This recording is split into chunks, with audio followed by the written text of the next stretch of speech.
The expansion of this town, it's helping this part of the country that a lot of people don't see as Israel become more ours.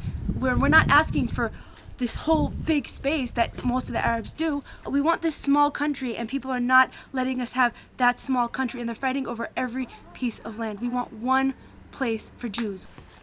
The establishment of Israeli settlements and the existence of these settlements in the occupied Palestinian territory is not related to the existence of Israel. It's something else.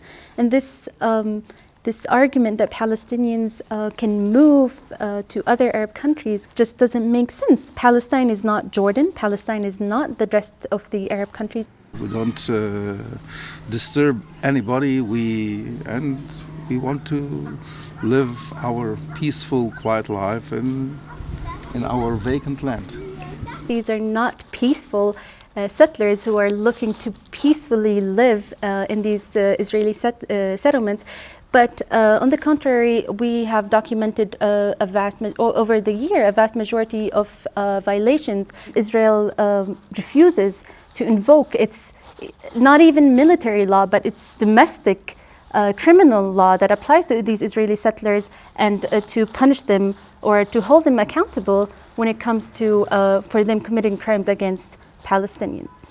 Area C of the West Bank covers 60% of the West Bank, and it's under full Israeli control. So these are not empty lands, but these are areas that Palestinians cannot enter. Palestinian communities cannot build in Area C of the West Bank without a permit. Now, the success rate or the acceptance rate of permits in Area C of the West Bank is less than 1% for Palestinians.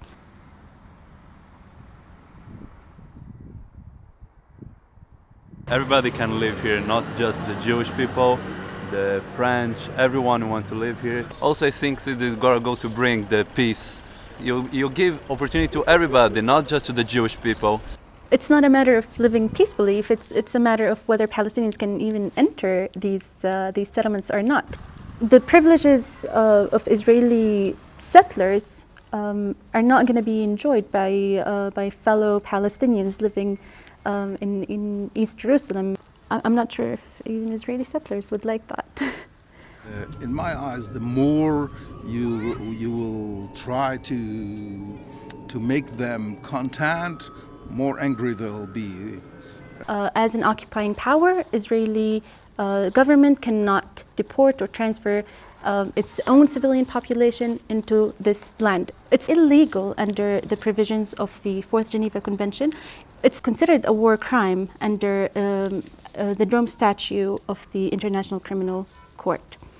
If we build more and more, maybe that's going to stop even the terrorists. Because when they see that another stab, they stab a Jew, they see that they built more, that's going to stop them, not when they give them presents. As long as these settlers continue to reside in these occupied territory, it's going to be a problem for both Palestinians and Israelis. The thing is that whether we build these 800 houses or not, the Palestinians will always try to find a way to, kill us. It's never going to stop. So if it's never going to stop, why are we caving? If anything, we should stop trying to defend ourselves and we should try offense. We need to understand that the root cause for the escalation of any violence, whenever it happens, is not, separate attacks, or it's not separate incidents of violence here and there.